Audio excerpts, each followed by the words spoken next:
AC voltage applied to a resistor. Figure 7.1.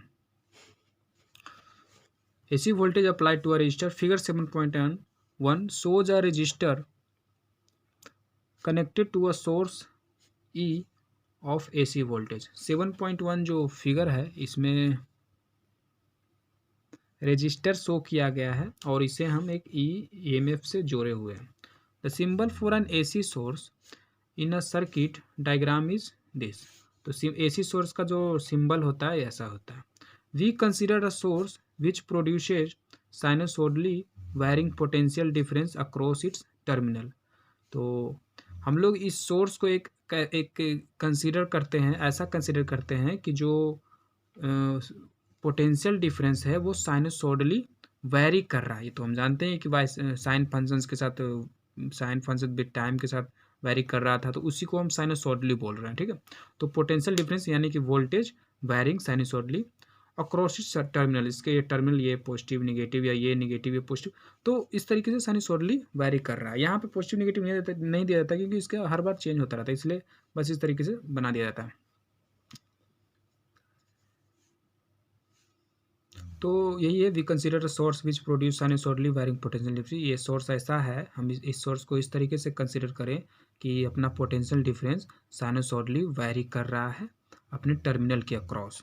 Let this potential difference also called AC voltage. तो इस तरह के potential difference को हम AC वोल्टेज भी कह सकते हैं और वो बराबर होता है V बराबर, ये V is a potential and VM sine omega T. अलग अलग टाइम रखने पे अलग अलग V का वैल्यू आएगा. तो इसका मतलब इस V को हम इंस्टेंटेनियस वोल्टेज बोल सकते हैं. जिस समय का वोल्टेज चाहिए वो टाइम पुट करो, वहाँ पे वोल्टेज आ जाएगा. ठीक है, तो अलग अलग टाइम पे अलग अलग वोल्टेज. और ये VM क्या है, तो ये हाईएस्ट वैल्यू है, ये मैक्सिमम वैल्यू है. अब ये मैक्सिमम वैल्यू क्या है, वो जो 5 वोल्टेज जो हम लेते थे बार बार, या किसी भी जैसे कि जीरो, अभी वोल्टेज किसी का जीरो है, टाइम जीरो है, तो साइन जीरो, वोल्टेज भी जीरो. V बराबर VM sine omega T.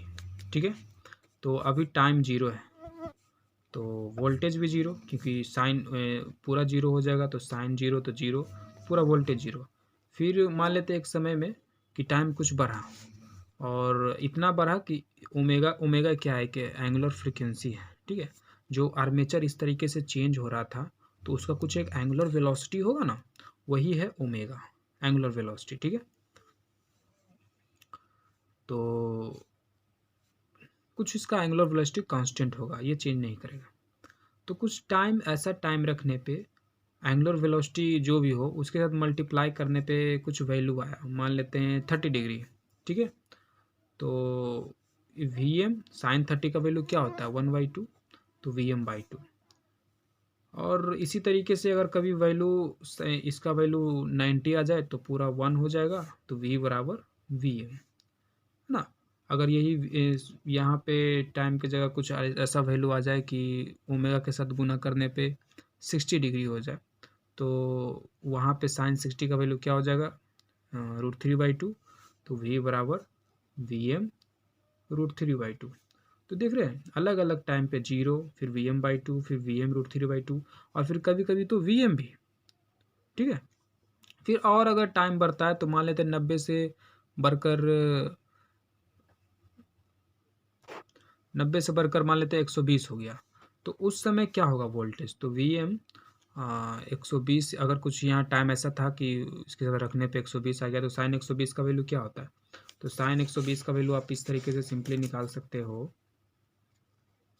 Sign 120 का अगर याद नहीं है तो 90 + 30 लिख सकते हैं. और साइन A+B, ये फॉर्मूला याद रख लीजिए, साइन A+B क्या होता है, sine A cos B plus cos A sine B. तो इस फॉर्मूला से यहाँ इसका हम निकाल सकते हैं साइन 90, यहाँ A की जगह 90, B की जगह 30, तो साइन 90 का वैल्यू 1 और साइन 30 का वैल्यू 1/2, कॉस 90 का वैल्यू 0, तो 1/2. तो साइन 120 का वैल्यू यहाँ, 1 मिनट, कोस 30 का वैल्यू होता है √3/2. √3/2। साइन 90 का वैल्यू 1, यहाँ पे कोस 30, तो कोस 30 का वैल्यू √3/2। तो साइन 120 का वैल्यू कितना आ गया? √3/2।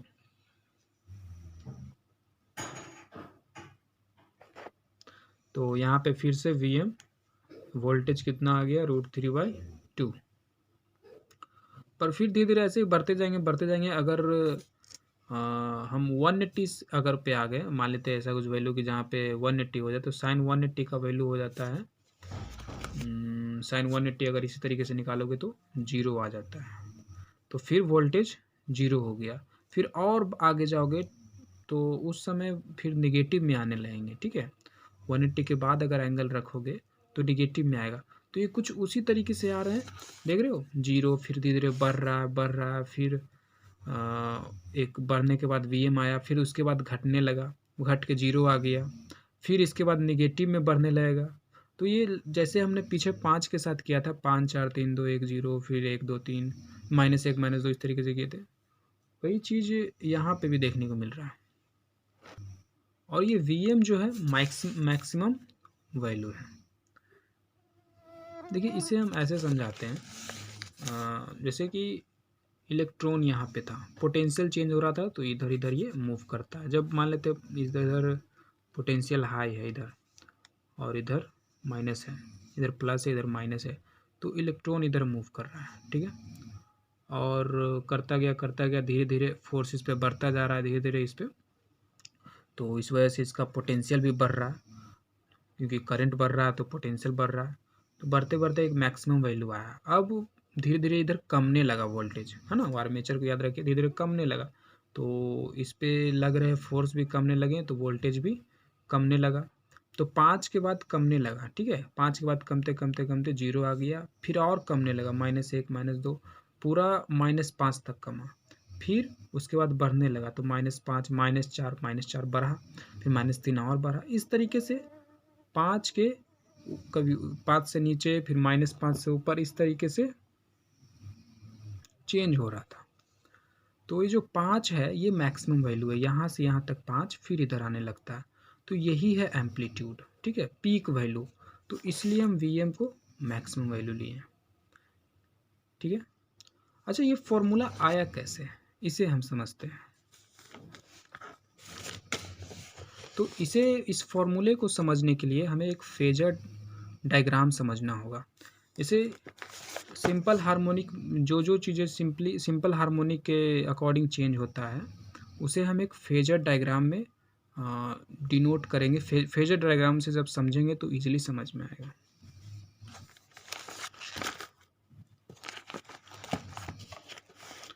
तो फेजर डायग्राम के लिए हमें एक 2 एक्सिस बनाना होगा।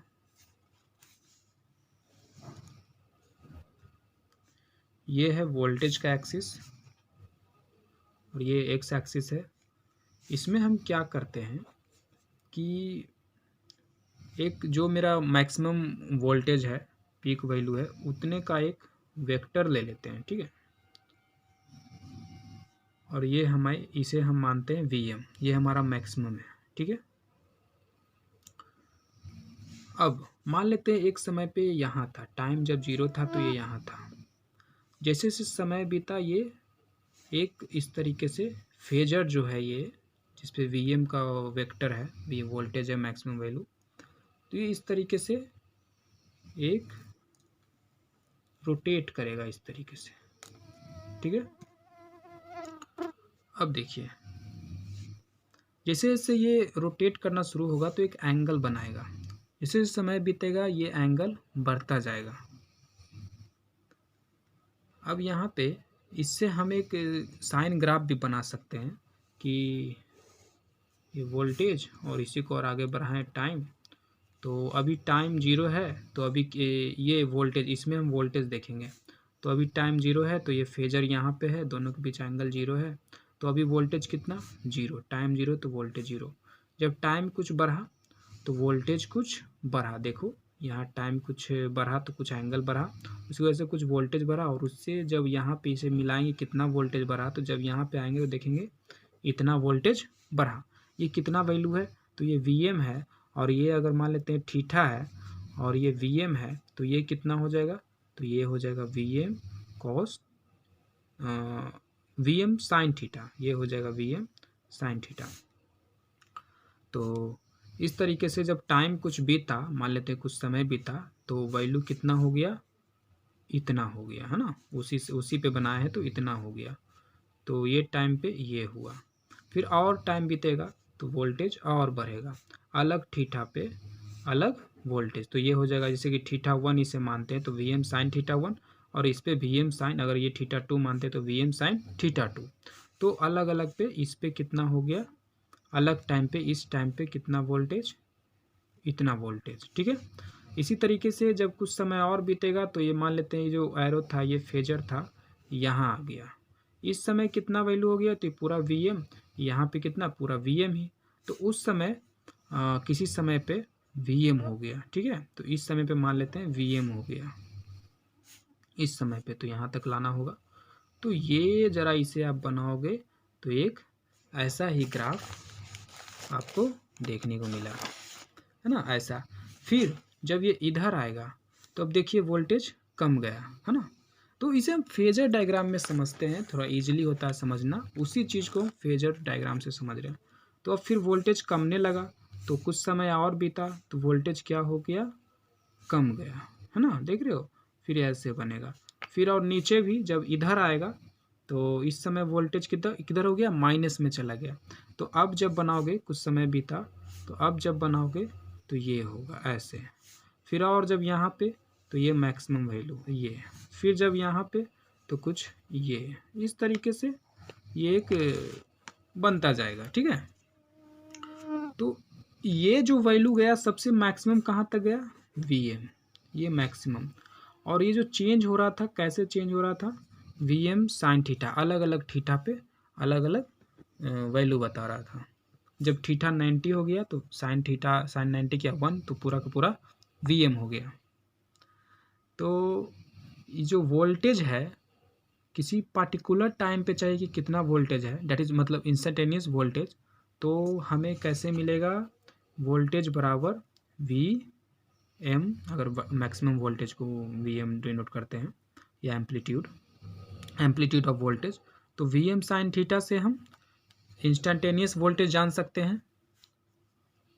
तो यहाँ पे किसी पार्टिकुलर वोल्टेज पे अगर हमें वोल्टेज जानना हो तो Vm साइन थीटा से जान सकते हैं, ठीक है। पर अगर मुझे टाइम पे जानना हो तो टाइम के लिए कुछ और चेंजेस करना पड़ेगा। जैसे ये थीटा है, ये किस फ्रीक्वेंसी से, किस एंगुलर वेलोसिटी से मूव कर रहा था, तो वो मान लेते हैं ओमेगा से मूव कर रहा था। तो यहाँ से हम निकाल सकते हैं ओमेगा क्या है, एंगुलर वेलोसिटी, और वेलोसिटी, एंगुलर वेलोसिटी क्या होता है, एंगुलर डिस्प्लेसमेंट अपॉन टाइम। तो यहाँ टाइम निकलेगा थीटा अपॉन ओमेगा, या थीटा इज इक्वल टू यहाँ पे ओमेगा टी। तो V बराबर Vm साइन ओमेगा टी। इसी चीज़ को हम ऐसे समझेंगे कि अलग अलग टाइम पे अलग अलग हमें वोल्टेज मिलेगा। तो ये फॉर्मूला यहीं से आया है, फेजर डायग्राम से। तो V is equal to Vm sine omega T किस प्रकार आया अभी हमने बताया। Where Vm is the amplitude of oscillating potential difference and omega is its angular frequency। इसे एंगुलर फ्रीक्वेंसी या एंगुलर वेलोसिटी भी बोल सकते हैं। To find the value of current through the resistor, we apply Kirchhoff's loop rule. Summation of all potential or voltage is equal to at time t, function of t, अलग अलग time पे। तो किसी time पे किसी loop में पूरे potential का सम 0 के बराबर होगा। To the circuit shown in figure 7.1 to get this equation. तो किरचॉफ्स लूप रूल लगाकर ये इक्वेशन पे आया है। किरचॉफ्स लूप रूल क्या होता है थोड़ा सा हम बताते हैं। किरचॉफ्स लूप रूल कहता है कि किसी लूप में, किसी क्लोज लूप सर्किट में जितने भी पोटेंशियल हैं, sum of all potential is equal to 0। जैसे कि यहाँ पे ये है पोटेंशियल, एसी सर्किट है, यहाँ पे रेजिस्टेंस लगाया हुआ है और इसका EMF है। तो ये वोल्टेज दे रहा है E, ठीक है, और इधर जा रहा है, कोई भी वोल्टेज यूज नहीं किया, ये यूज किया इसका वोल्टेज कितना, ये यूज किया है, ये घटाया है, कितना घटाया है, IR माइनस किया है ये, ठीक है। फिर यहाँ पे टोटल ये ये इधर किसी समय पे ये प्लस होगा या माइनस होगा।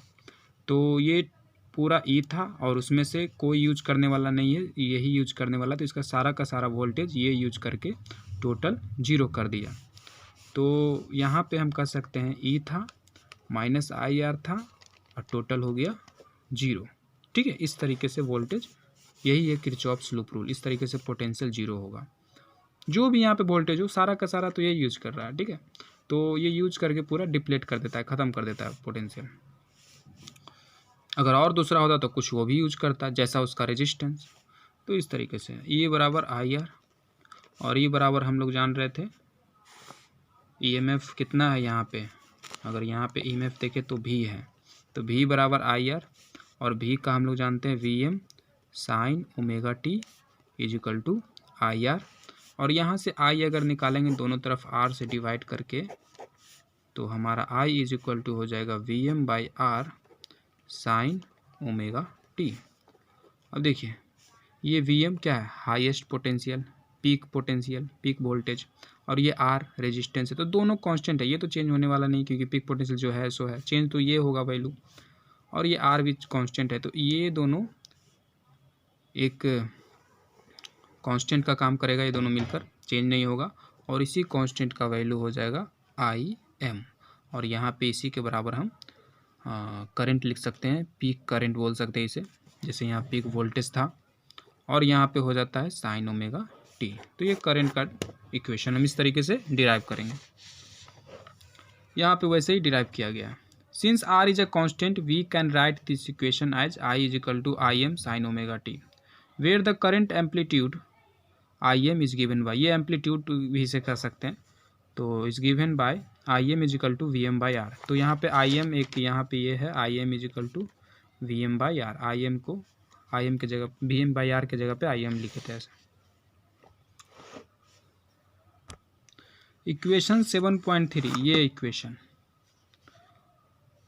Is just Ohm's law which for resistors works equally well for both AC and DC voltage. तो इक्वेशन 7.3 जो है इज एक्चुअली ओम्स लॉ है ना, current is equal to voltage by resistance, is just Ohm's law for resistors, जो भी resistor है, तो ये ओम्स लॉ है उस रेजिस्टर्स के लिए, और ये वर्क्स इक्वली वर्क करता है वेदर इट इज़ एसी और डीसी वोल्टेज। तो इस एसी और डीसी दोनों में ओम्स लॉ जैसा काम करता है, दोनों में इक्वली काम करता है। The voltage across a pure resistor and the current through it given by equations 7.1 and 7.2 are plotted as a function of time in figure 7.2। तो voltage across a pure resistors, इस रजिस्टर के across जो voltage है,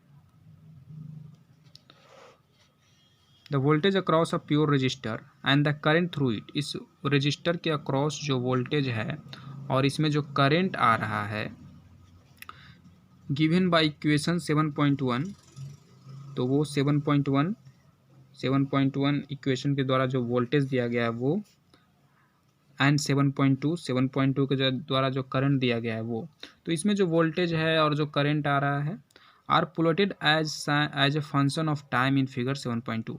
तो ये जो voltage इस register पे जो पोटेंशियल है, किसी समय पे किसी पोटेंशियल है, वो ये इस फॉर्मूला से हम समझ सकते हैं, और किसी समय पे कौन कौन से करंट हैं वो इस फार्मूला से समझ सकते हैं। ठीक है, तो इन दोनों का ग्राफ इस 7.2 में दिया गया है, at a particular time, instant time पे, अलग अलग टाइम पे कैसा कैसा करंट है, किसी टाइम पे कैसा कैसा वोल्टेज है, वो इस एक ही ग्राफ में दोनों को प्लॉट किया गया और कंपेयर किया गया कि कैसा ये इसका व्यवहार है, कैसा ये बिहेवियर है इसका। Note in particular that both V and I reach 0 minimum and maximum values at the same time. यहाँ पे नोट करिए कि वोल्टेज हो या करंट हो, दोनों को दोनों 0 और मिनिमम या मैक्सिमम या 0 एक ही साथ हो रहा है, एक ही समय पे हो रहा है। Clearly the voltage and current are in phase with each other. तो यहाँ पे इसलिए हम इसे कह सकते हैं कि वोल्टेज और करंट दोनों फेज में है। फेज का मतलब सेम एंगल, फेज मतलब एंगल होता है। ठीक है, तो यहाँ पे बोल रहा है दोनों सेम, दोनों का फेज सेम है या दोनों फेज में है या दोनों का एंगल सेम है, वो बात एक ही है। एंगल हम किस नज़रिए से बात कर रहे हैं, जब हम फेजर डायग्राम बनाए थे तो उसमें ओमे थीटा को एंगल लिए थे, उस थीटा की हम बात कर रहे हैं। उसे अगर हम कुछ एंगल से बनाएंगे तो कुछ इस तरीके से बनाएंगे। फेजर डायग्राम इस तरीके से हम बनाएंगे उसका। ये हो गया हमारा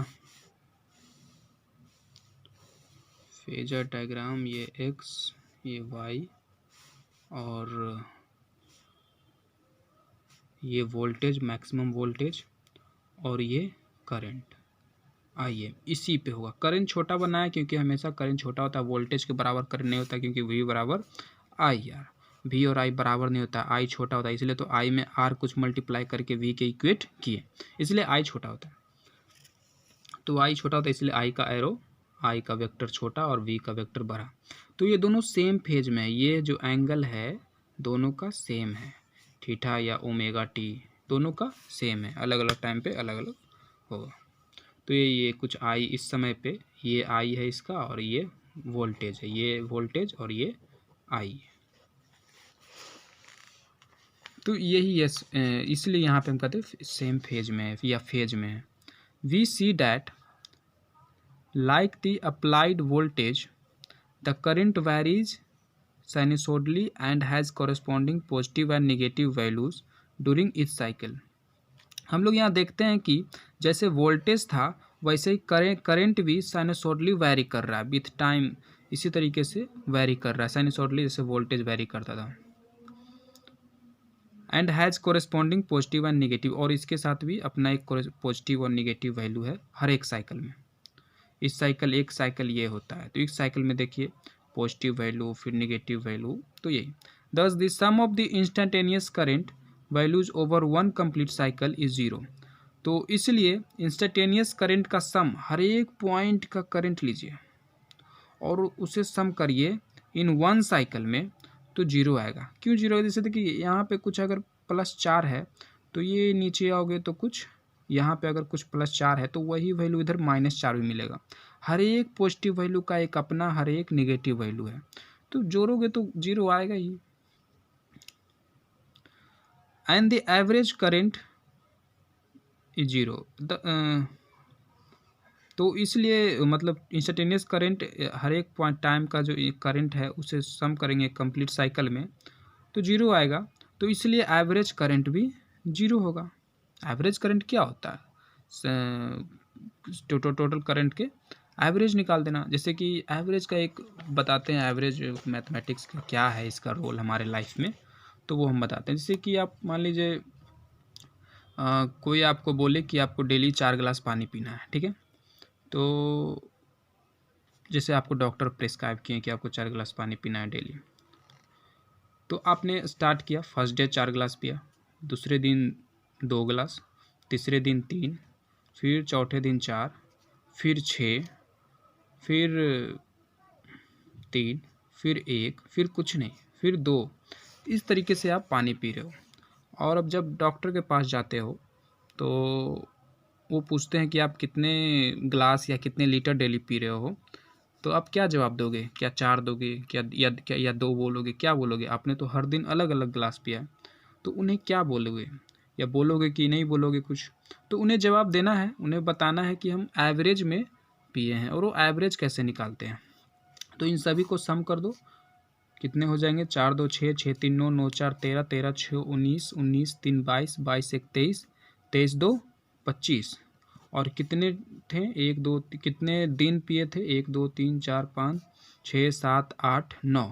तो इसे 9 से डिवाइड कर दो, तो आप इतना ग्लासेस या इतना लीटर डेली पी रहे थे। एक्चुअली में इतना लीटर नहीं पी रहे थे डेली, ठीक है, इससे ज़्यादा इससे कम, बट आप बता सकते हो कि एवरेज में इतना ग्लास या इतना लीटर पी रहे हैं, ठीक है। तो वहाँ पे डॉक्टर भी समझ जाए कि हाँ इतना लीटर मतलब इतना 9 दिन तक ऐसे से पिया है, तो इंटू 9 इतना पर डे पिया है, तो इंटू 9 करेंगे तो 25 ग्लास या 25 लीटर टोटल 9 दिन में पिया है।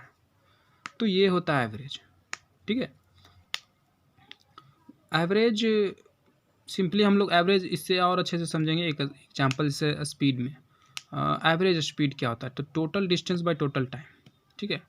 तो अगर टाइम इंटरवल इक्वल हो तो टोटल स्पीड को सम करके बाई यहाँ से यहाँ पे भी टाइम इंटरवल इक्वल था, हर ग्लास के बाद 24 घंटा का डिफरेंस था।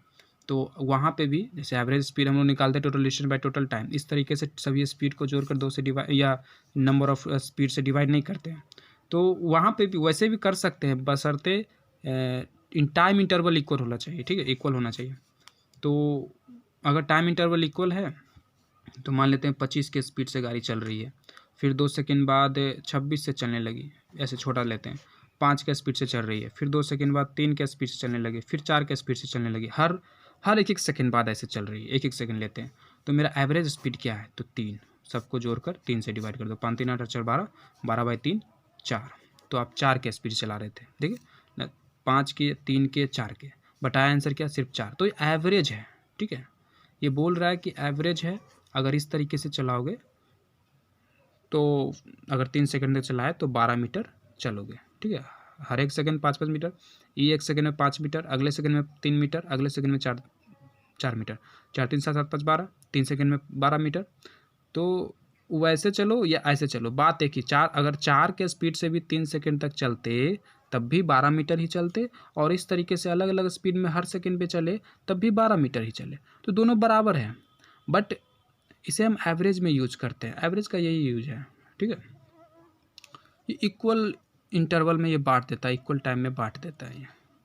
तो यहाँ पे भी अगर हम अलग अलग हर समय करंट बढ़ रहा है घट रहा है तो सबका एवरेज निकालने जाए तो यहाँ पे तो 0 ही मिल जाएगा हमें। Fact that the average current is 0 however does not mean that the average power consumed is 0 and that there is no dissipation of electrical energy।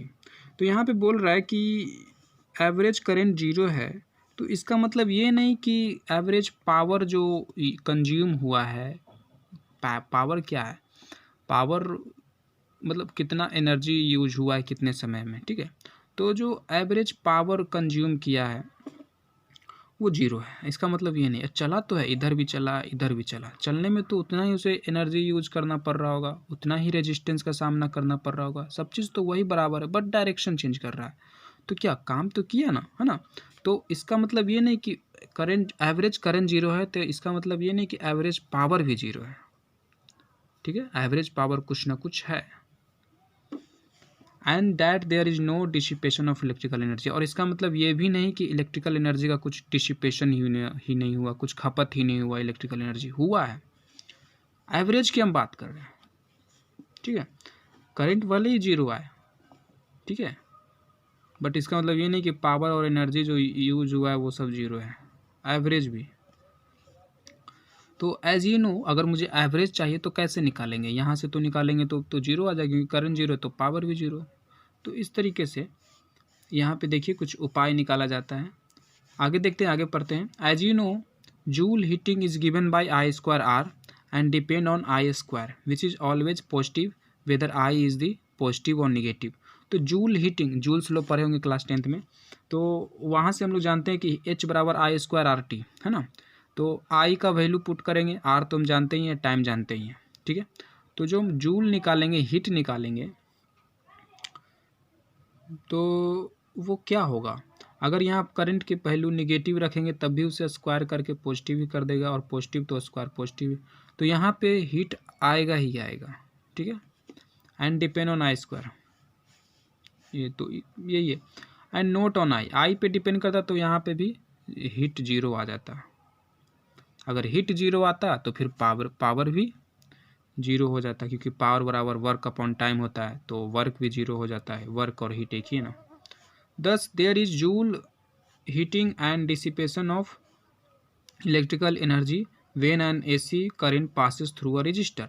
तो इसलिए यहाँ पे जूल हीटिंग हो रहा है और इलेक्ट्रिकल एनर्जी का डिसिपेशन हो रहा है जब AC करंट रेजिस्टर में पास करेगा। The instantaneous power dissipated in the resistor is P बराबर I²R, और I का वैल्यू यहाँ पे IM/R sin ω/t। और देखिए ये कैसे बनाया है, यहाँ पे पावर बराबर क्या होगा, I square R, I is instantaneous current, तो पावर यहाँ पे हम वैल्यू रखें I M, I instantaneous current का वैल्यू क्या होता है, I M sine omega T, और यहाँ आई स्क्वायर है तो यहाँ भी आई इसका स्क्वायर, तो ये होगा आई एम स्क्वायर, ये आर आ गया, ये साइन स्क्वायर ओमेगा टी, तो ये पावर का वैल्यू होगा। The average value of P या power over a cycle is, तो अब ये जो पावर निकला हमारा इंस्टेंटेनियस पावर है एट टाइम टी, है ना।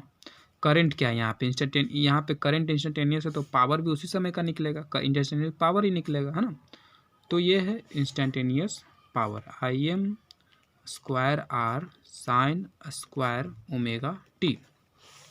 अब आगे है the average value of power over a cycle, एक साइकिल में कितना एवरेज वैल्यू है वो निकालना है। तो एवरेज निकालना है तो इसे हम एवरेज, ये एवरेज का साइन है और हम सब पे एवरेज करते हैं, ये ब्रैकेट में लिया जाता है इस तरीके से। एवरेज निकालने के लिए एक सिंबल है, यहाँ पे देखते हैं। तो आई स्क्वायर आर, आई का वैल्यू रखा, आई एम आर ये सब वैल्यू रखा। तो यहाँ पे देखिए क्या कर रहा है, where the bar over a letter here P denotes its average value, जो बार है वो एवरेज वैल्यू, एवरेज को डिनोट कर रहा है। एंड ये जो ब्रैकेट इस तरीके से है, denote taking average of the quantity inside the bracket, और जिस क्वांटिटी का आपको एवरेज लेना है उसे हम इस तरीके से एक ब्रैकेट के अंडर रखते हैं।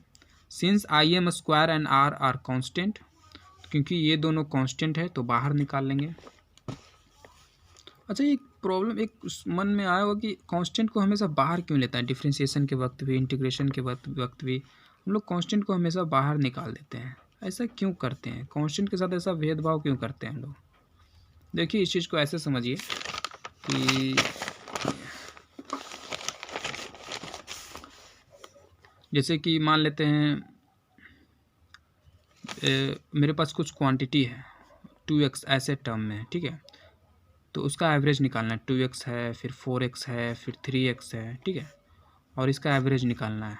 तो एवरेज निकालेंगे, सबको सम करेंगे और बाय 3 करेंगे, और जब इसे हम सिंपली इसे जब हम सम करेंगे तो यहाँ पे हम ऐसा कर सकते हैं कि देखिए x हर जगह चेंज नहीं कर रहा है, तो x को अगर कॉमन ले लें तो 2 + 4 + 3 बाई 3, 4 2 6 3 9, 9 बाई 3, 3 3 जा 9, 3x। तो यही काम हम लोग कर रहे थे, ठीक है। यहाँ पे जिस तरीके से हम कांस्टेंट को बाहर लिए और ना लेते तब भी हमारा वैल्यू सही ही आता, 4 2 6 6 3 9 9x बाई 3 तब भी वही आता, ठीक है। ले लिए तब भी वही, ना लेते तब भी वही, कॉमन लेके काम करते तभी। तो हम लोग हमेशा ऐसे कॉमन लेके काम करते हैं, तो कुछ अलग काम नहीं कर रहे, वही काम कर रहे हैं, ठीक है। ये हम इसलिए पहले ही कॉमन ले लेते हैं क्योंकि ये जब भी कुछ प्रोसेस या काम करेंगे, ऑपरेशन करेंगे, यहाँ पे काम करेंगे तो हर जगह एक्स को लिखना पड़ेगा, इसलिए कॉमन लेकर एक साइड रख देते हैं और अंदर अपना काम करते हैं, तो इसलिए हम लोग ऐसा करते हैं। और यही चीज़ डिफरेंशिएशन इंटीग्रेशन में भी होता है। तो इसलिए यहाँ पे कांस्टेंट को बाहर निकाला और साइन स्क्वायर ओमेगा टी उसका एवरेज निकाला। जैसे यहाँ पे हम 2 3 2 4 3 का एवरेज, यहाँ 2 4 3 का एवरेज ले रहे थे। अब चलते हैं साइन स्क्वायर ओमेगा टी का एवरेज लेने। यहाँ देखते हैं क्या कर रहा है। Using the trigonometric identity sine square omega T is equal to half under bracket 1 - cos 2 omega T. अगर ट्रिग्नोमेट्री का इस्तेमाल करोगे तो साइन स्क्वायर ओमेगा टी को आप ऐसे लिख सकते हो। We have sine square omega T का average is equal to 1/2 1 - cos 2 omega T under bracket. तो यहाँ पे हम लोग क्या किए हैं, अभी हम एवरेज नहीं निकाले हैं, यहाँ पे साइन स्क्वायर ओमेगा टी को ऐसे लिख दिया, ओमेगा टी को ऐसे लिखा है, और उसमें जो कांस्टेंट है 1/2 उसे बाहर निकाल लिया है। चलिए हम ट्रिग्नोमेट्रिक आइडेंटिटी से बताते हैं कि वो कैसे आ रहा है। साइन स्क्वायर ओमेगा टी, चलो इस साइन स्क्वायर ओमेगा टी को हम साइन स्क्वायर थीटा मानते हैं और कुछ काम करते हैं। साइन स्क्वायर थीटा की जगह पे हमें कुछ अच्छा सा वैल्यू लिखना है, सिंप्लीफाइड वैल्यू, जैसा कि वो लिखा था। तो हम ऐसा करते हैं, साइन 2 थीटा से कुछ काम करते हैं या कॉस 2 थीटा से कुछ काम करते हैं। चलते हैं पहले कॉस ही से करते हैं, क्योंकि यहाँ पे कॉस का वैल्यू आया हुआ है, तो कॉस से करते हैं। कॉस 2 थीटा, तो cos square theta, cos theta क्या, कॉस 2 थीटा क्या होता है, कॉस थीटा प्लस थीटा, और कॉस थीटा प्लस थीटा क्या होता है, cos theta, cos A plus B, cos A cos B, plus है तो minus sine A sine B, cos square theta minus sine square theta is equal to cos 2 theta. और मुझे sine square theta का value चाहिए था, तो cos को भी साइन बनाते हैं, तो कॉस को साइन बनाएंगे 1 minus sine square theta minus sine square theta, cos 2 theta 1 minus 2 sign square theta, और ये इधर आएगा 2 साइन स्क्वायर थीटा 1, और कॉस 2 थीटा इधर आएगा तो माइनस कॉस 2 थीटा, और यहाँ पे sign square theta half under bracket 1 minus cos 2 theta. तो इस तरीके से हमारा वैल्यू आ गया है लगभग ऐसा ही, 1/2 under bracket 1 minus cos 2 omega T. तो थीटा को हम ओमेगा टी माने थे, तो यहाँ पे भी वापस ओमेगा टी लिख देते हैं। साइन स्क्वायर ओमेगा टी का वैल्यू आया 1/2 under bracket 1 minus cos 2 omega T. अब हमें इसका एवरेज निकालने की जगह हम इसका एवरेज निकालेंगे, ठीक है। तो यहाँ पे 1/2 कांस्टेंट है, तो उसे बाहर निकालते हैं, 1 माइनस कॉस 2 ओमेगा टी, इतना को एवरेज निकालना है। एवरेज पावर निकालना चाहते हैं, और उसमें हमें एवरेज पावर निकालने के दौरान साइन स्क्वायर ओमेगा टी आया, उसको हम इस वैल्यू में लिख दिए बाय ट्रिग्नोमेट्रिक आइडेंटिटी का यूज करके, और ताकि हम डिफरेंशिएशन इंटीग्रेशन इजीली करें, इसलिए हम इसे सिंप्लीफाई कर दिए, और इसमें जो कांस्टेंट था उसे बाहर निकाल लिए, और बचा इतना का एवरेज निकालना है। तो उस चीज़ का एवरेज हम कब कैसे निकालें जिसमें टाइम वेरी कर रहा हो टी।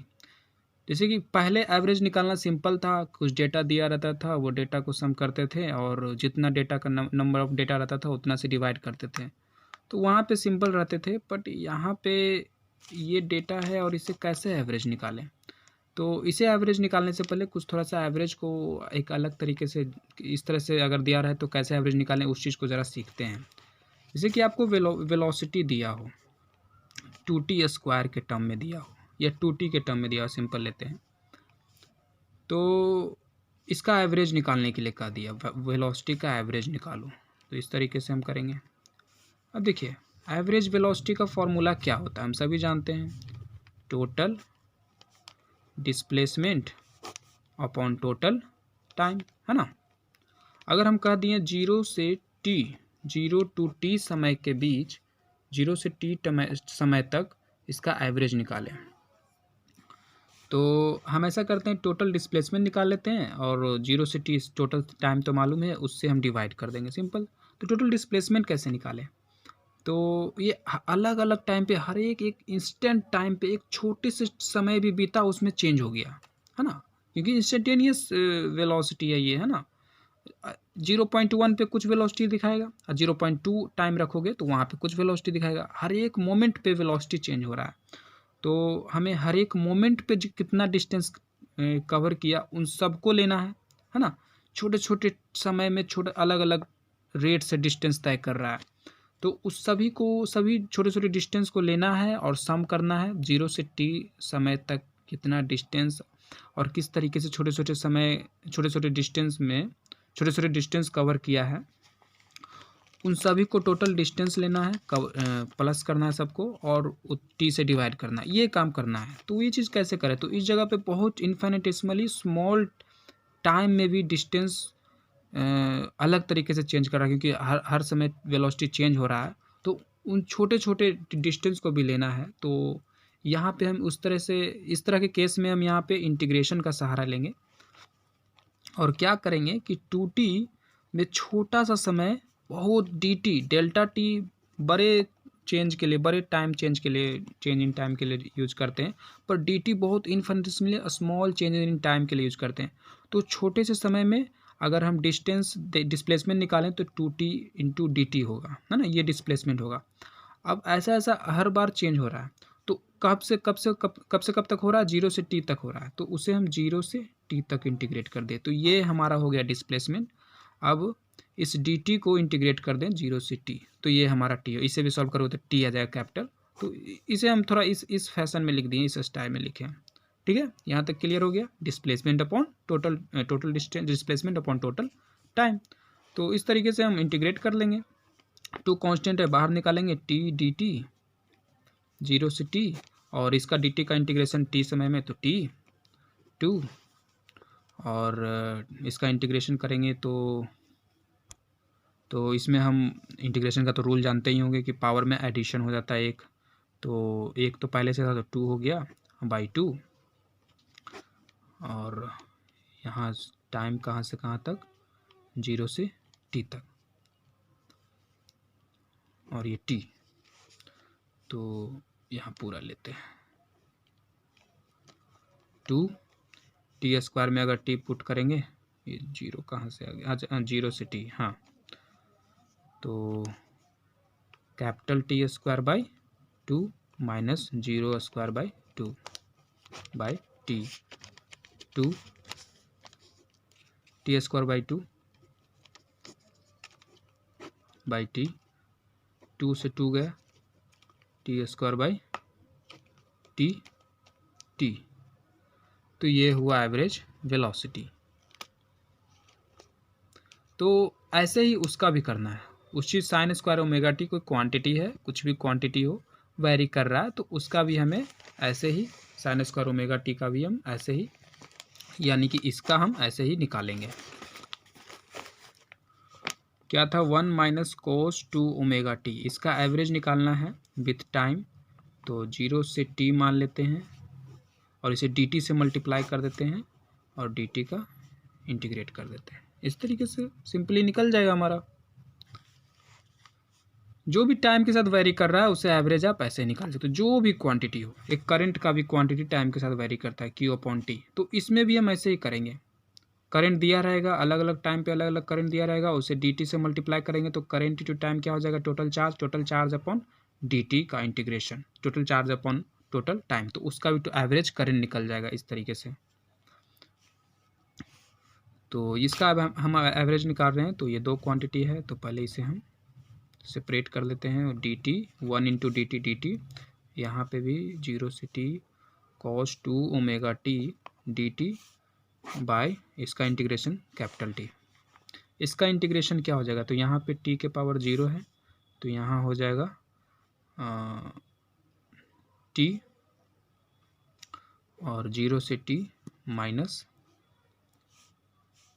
यहाँ पे इसका इंटीग्रेशन क्या हो जाएगा, cos 2 ओमेगा t, इसका क्या इंटीग्रेशन हो जाएगा, तो देखिए cos है, तो cos थीटा इसे अगर माने तो, जो टाइम के साथ वेरी कर रहा है, तो इसका इंटीग्रेशन का रूल है, तो वहाँ से आप देखिएगा cos 2 ओमेगा टी का इंटीग्रेशन हम करना होगा, तो cos का क्या हो जाता है, साइन 2 ओमेगा टी, और ये जो 2 ओमेगा था वो नीचे लिखाता है, तो यहाँ से 0 से t हम ऐसे करेंगे बाई टी। अब ये ऐसे क्यों होता है, तो ये जानने के लिए आपको मैथमेटिक्स पढ़ाना पड़ेगा। तो ये हो गया t का, t से 0 तो t, और minus sine 2 omega T two by 2 omega, इसका तो इंटीग्रेशन ले लिए हैं, तो ये अब टाइम पुट करना है सिर्फ, साइन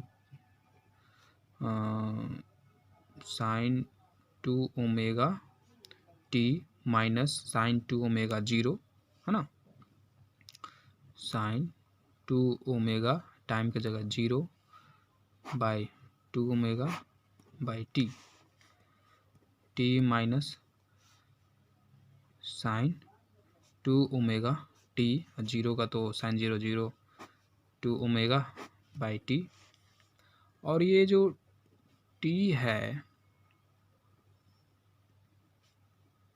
टाइम पीरियड, ये क्या है, पूरे एक कंप्लीट साइकिल का टाइम पीरियड है।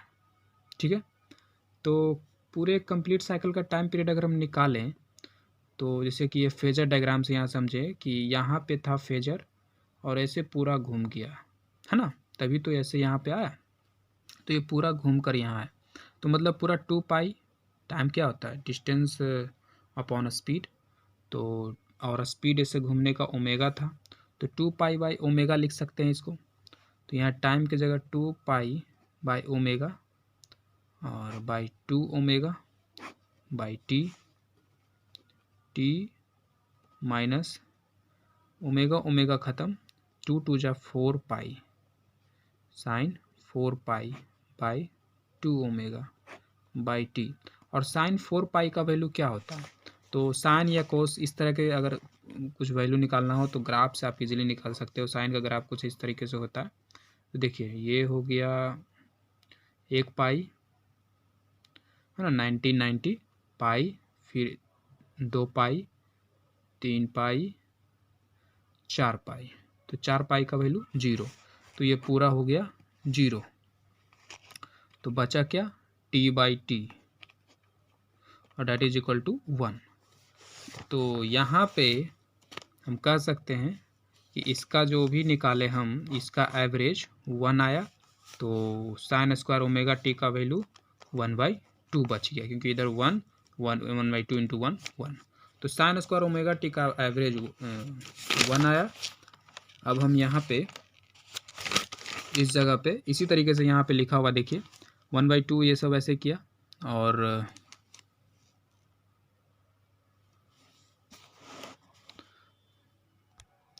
तो यहाँ पे देखिए cos 2 omega T is equal to 0 हम लोग पीछे निकाले थे, तो और sine square omega T is equal to इसका एवरेज 1/2 आया जैसा कि हम निकाले थे। अब यहाँ पे साइन स्क्वायर ओमेगा टी की जगह पे 1/2 रख देंगे, और IM² और साइन स्क्वायर ओमेगा टी का 1/2, तो ये हो गया हमारा एवरेज पावर। तो एवरेज पावर हमारा 0 नहीं आया, पर एवरेज करंट 0 आ सकता है, जैसा कि हमने देखा अभी। ठीक है, तो एवरेज पावर का 0 ना आने का पीछे कारण है क्योंकि आई हो गया स्क्वायर, आई हो गया स्क्वायर, यहाँ पे आई स्क्वायर हो गया, जिसके वजह से करंट पॉजिटिव हो या निगेटिव हो एनर्जी तो होगा ही, और एनर्जी होगा तो एनर्जी अपॉन टाइम पावर भी होगा, है ना, वर्क अपॉन टाइम, तो पावर होगा तो पावर कुछ ना कुछ होगा ही, तो इसलिए पावर इतना आया। अब आगे चलते हैं, express AC power in the same form as DC power P = I²R, a special value of current is defined and used. तो एसी पावर में हमारा एवरेज पावर ऐसा आया, तो अगर हम इसे भी डीसी पावर के टर्म्स, डीसी पावर के तरह लिखें, अगर एक्सप्रेस करना चाहें इस तरीके से I²R, यहाँ पे देखिए कोई हाफ वगैरह कुछ नहीं है, तो इस तरीके से यहाँ पे देखिए कोई पीक करंट भी नहीं है कुछ ऐसा, तो इस तरीके से अगर हम लिखना चाहें तो एक हमें नए तरह का करंट के बारे में सोचना होगा, उसे डिफाइन करना होगा, और वह करंट है रूट मीन स्क्वायर या effective current. It is called root mean square और effective current, figure 7.3 and is denoted by IRMS और I। तो जरा पहले चलते हैं एक्सप्रेस करते हैं, फिर उसका ग्राफ देखेंगे। तो हमारा एवरेज पावर कुछ ये है 1/2 peak value of current, highest current, और इंटू R, जैसे कि एवरेज डीसी में क्या होता है, power is equal to I²R। अच्छा, ये power is equal to I²R क्यों होता है, ज़रा ये बता देते हैं कि पावर बराबर देखो वर्क अपॉन टाइम होता है, ये तो याद करना बड़ा सिंपल है। पावर क्या, किसी में पावर क्या है, मतलब कितना काम कितना जल्दी कर रहा है ना, जैसे स्पीड बराबर डिस्टेंस अपॉन टाइम, वैसे work upon time, rate of doing work is called power. तो वर्क का क्यू भी Q/T का करंट, और वोल्टेज को चेंज करोगे तो bye Ohm's law IR I²R, तो इस तरीके से I² है। खैर मुझे डीसी पावर की तरह इसे भी लिखना है, इस तरह ये इतना नहीं चाहिए मुझे, तो सिंपली क्या करेंगे, एक इन सब के जगह पे हम एक I² रख देंगे, जैसे यहाँ पे डीसी में I² है, तो यहाँ पे हम इन सब के जगह पे, क्योंकि ये सब कांस्टेंट है, ये टाइम के साथ चेंज नहीं हो रहा, तो इन सब के जगह पे ये सब न लिख के एक सिंपल I² लिख देते हैं, और यही I आपका हुआ RMS करंट। यही हो गया रूट मीन स्क्वायर करंट, ठीक है, या इफेक्टिव करंट। तो इन सब के बराबर एक हम इफेक्टिव करंट कहते हैं। और ये चेंज नहीं हो रहा, देख रहे ये टाइम, इसमें कहीं टाइम का कोई फंक्शन है, कोई नहीं है, टाइम का कोई यहाँ पे एक्सप्रेशन नहीं है, तो ये चेंज नहीं होगा, ये कांस्टेंट होगा सभी टाइम में। और ज़रा इससे ग्राफ से देखते हैं, यहाँ पे देखिए ये ग्राफ है। इस ग्राफ में देखिए कि अलग अलग टाइम पे आई एम जो, तो वो तो पीक वैल्यू ऑफ करंट, वो तो चेंज होता ही नहीं है, पर अलग अलग टाइम पे अलग अलग करंट है ना, इंस्टेंटेनियस करंट, अलग अलग टाइम पे अलग अलग करंट है। और आई एम तो पीक वैल्यू ऑफ करंट है, वो तो मैग्नीट्यूड है, एम्पलीट्यूड है वो। और ये है आर एम एस करंट। ये देखिए हर समय एक स्ट्रेट लाइन है, टाइम्स के स्ट्रेट लाइन पैरेलल है, और वो चेंज नहीं हो रहा, हर समय पे एक ही करंट है, हाफ आई एम का square, half I M square नहीं होगा। अगर हम आई यहाँ पे निकालते हैं, आई का वैल्यू निकालते हैं, तो I square is equal to half I M square, और स्क्वायर हटाएंगे, आई हम निकालेंगे तो 1/2 आई एम स्क्वायर, और इसे सॉल्व करोगे तो 1 और आई एम स्क्वायर, इसे सॉल्व निकालें बाहर तो स्क्वायर हट गया, और ये √2। तो करंट कितना हो गया, आई एम का, आई एम बाई √2 हुआ, तो आई एम से कुछ कम होगा, तो इसलिए देखिए आई एम से कुछ कम है करंट, और कहीं भी यहाँ पे कोई टाइम का एक्सप्रेशन नहीं है, तो चेंज भी नहीं हो रहा है, तो इसलिए ये पैरेलल है। तो ये है, ये जो हम नया तरह का करंट के बारे में बताएं, यही है R M S current, root mean square. और इसे रूट मीन स्क्वायर क्यों बोलते हैं, इसे हम आगे समझते हैं, करंट समझे, ठीक है। और इसे हम रूट मीन स्क्वायर बोलते हैं। तो इसका नाम रूट मीन स्क्वायर रखाने का कारण ये है क्योंकि इसके ये जो हाफ 1/2 आई एम स्क्वायर जो आया है, ये हम लोग रूट मीन स्क्वायर करके ही लाए हैं। ये कैसे लाए हैं देखिए ज़रा। पहले हमारा पावर ये था आई स्क्वायर आर, तो आई का हम लोग यहाँ पे देखिए, आई को हम यहाँ पे तोड़े, देखिए हम लोग करंट के जगह पे करंट, एक नया करंट हम लोग निकालें, सिंपली हम एक नया करंट निकालें, और वो करंट का नाम रखे रूट मीन स्क्वायर या इफेक्टिव करंट। तो वो नया करंट क्यों, उसका नाम रूट मीन स्क्वायर क्यों है, वो कैसे आया है, तो वो इसे एक्सप्रेस करने के कारण आया है। तो उसका नाम रूट मीन स्क्वायर क्यों है, तो वो हम समझते हैं। देखिए जब हमें पावर निकालना था तो हम लोग क्या किए, आई का स्क्वायर किए, है ना, जो इंस्टेंटेनियस है, तो आई का इंस्टेंटेनियस करंट है, तो इंस्टेंटेनियस पावर है ना, इंस्टेंटेनियस पावर निकालने के लिए इंस्टेंटेनियस करंट यूज किए, तो आई का हम लोग स्क्वायर किए, ठीक है। सबसे पहले हम लोग स्क्वायर किए, ध्यान रखिएगा, रूट मीन स्क्वायर, तो स्क्वायर कर दिए, तो I M square R sine square omega T, ठीक है। फिर ये जो यहाँ पे आई स्क्वायर आर था उसका एवरेज निकालें, तो आर तो कांस्टेंट था, तो वो तो बाहर निकल गया, तो आई स्क्वायर का हम एवरेज निकालें। आई स्क्वायर मतलब I M square R sine square omega T, R तो कांस्टेंट वो बाहर निकल जाएगा, तो इतना का हम एवरेज निकालें, ठीक है।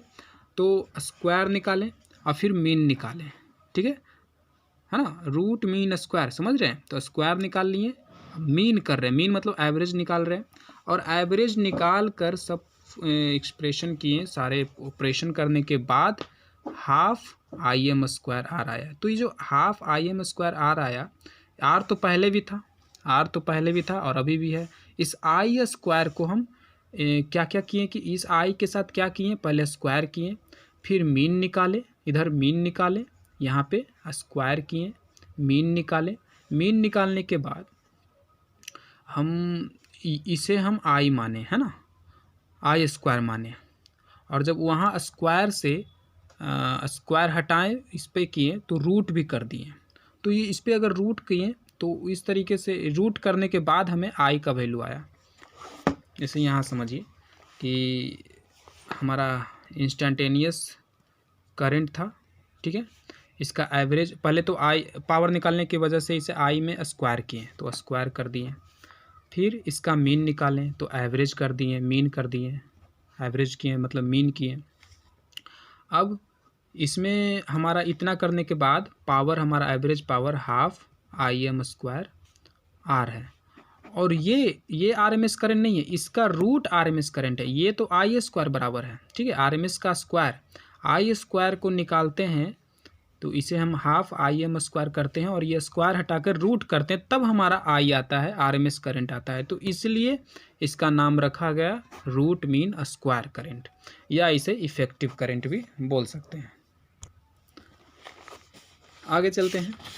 तो यहाँ पे भी देखिए वही किया गया है, आई जो हमारा वैल्यू था उसे स्क्वायर किया। ये सारा काम जो हम ऐसे पावर में किए थे, इधर जो पावर में किए थे आरएमएस करंट को एक्सप्रेस करने के लिए, निकालने के लिए, आरएमएस करंट जो हम लोग पावर को निकालने के चक्कर में आरएमएस के साथ ऐसा काम किए, अब वही अकेले हम करंट के साथ सिंपली करते हैं, सिर्फ करंट के साथ करते हैं।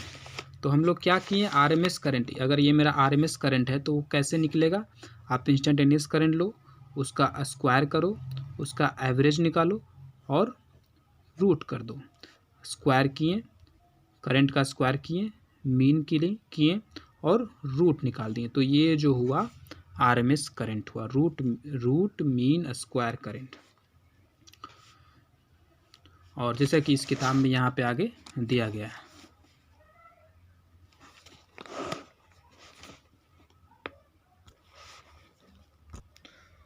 अगर आप आरएमएस करंट का वैल्यू भूल जाएं तो उसे आप इस तरीके से निकाल सकते हैं, जैसे करंट इज इक्वल टू आई, क्या हम लोग समझे थे कि आरएमएस करंट मतलब करंट का स्क्वायर फिर मीन फिर रूट, तो करंट का स्क्वायर मीन फिर रूट, और करंट हमारा क्या होगा, आई एम साइन ओमेगा टी, उसका स्क्वायर तो स्क्वायर सब पे कर देते हैं, और उसका मीन तो ऐसे मीन निकालते हैं, और ये आई एम स्क्वायर कॉन्स्टेंट है तो ये बाहर आएगा,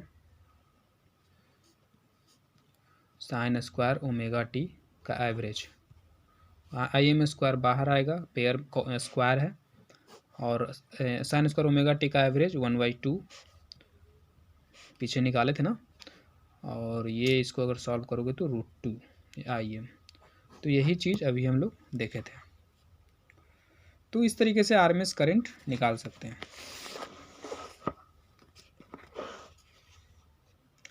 आगे चलते हैं, और √2 को अगर सॉल्व करोगे तो 0.707 आई एम आएगा। तो ये है, in terms of I the average power denoted by P is equal to average power half I M square R, और उसके जगह पे आई स्क्वायर आर। तो ये एज अ DC हमने यहाँ पे लिख दिए, और ये आई नॉर्मल करंट नहीं है, आरएमएस करंट है। Similarly we define the RMS voltage और इफेक्टिव वोल्टेज, जैसे कि हम लोग आरएमएस करंट डिफाइन किए वैसे ही आरएमएस वोल्टेज भी डिफाइन कर सकते हैं, और V is equal to VM/√2 0.707, वही जैसे उसे किए वैसे यहाँ पे। From equation 7.3 we have VM is equal to IMR। तो 7.3 इक्वेशन कहाँ है, ये 7.3 इक्वेशन है, IM is equal to VM/R। तो यहाँ पे वैसे ही लिख सकते हैं VM is equal to IMR, और VM का क्या वैल्यू है यहाँ पे देखें, V√2 है ना, VM इज इक्वल टू, अगर हम यहाँ पे दोनों तरफ √2 से इसमें क्या किया, दोनों तरफ √2 से डिवाइड किया, और VM/√2 IM/√2, VM/√2 क्या हो जाएगा, VM/√2 V हो जाता है, ये आरएमएस वोल्टेज, और IM/√2 क्या हो जाएगा, आरएमएस करंट, तो आरएमएस करंट आई, तो आरएमएस वोल्टेज बराबर RMS current into R. Equation 7.9, ये equation gives the relation between AC current and AC voltage, तो यहाँ AC करंट और AC वोल्टेज के बीच रिलेशन देता है, and is similar to that in the DC case, और ऐसा ही DC केस में भी होता है, DC में भी होता है। This shows the advantage of introducing the concept of RMS value. तो इससे हमें एक आरएमएस करंट निकालने की वजह से हम एक ओम्स लॉ का ओम्स लॉ का एप्लीकेशन यूज किए हैं, ओम्स लॉ इस्तेमाल कर सकते हैं आरएमएस के थ्रू, तो ये एक एडवांटेज है। In terms of RMS value the equation for power 7.7, equation 7.7, तो आरएमएस यहाँ बोल रहा है the in terms of RMS value the equation of for power and relation between current and voltage in AC circuit are essentially the same as those for DC case.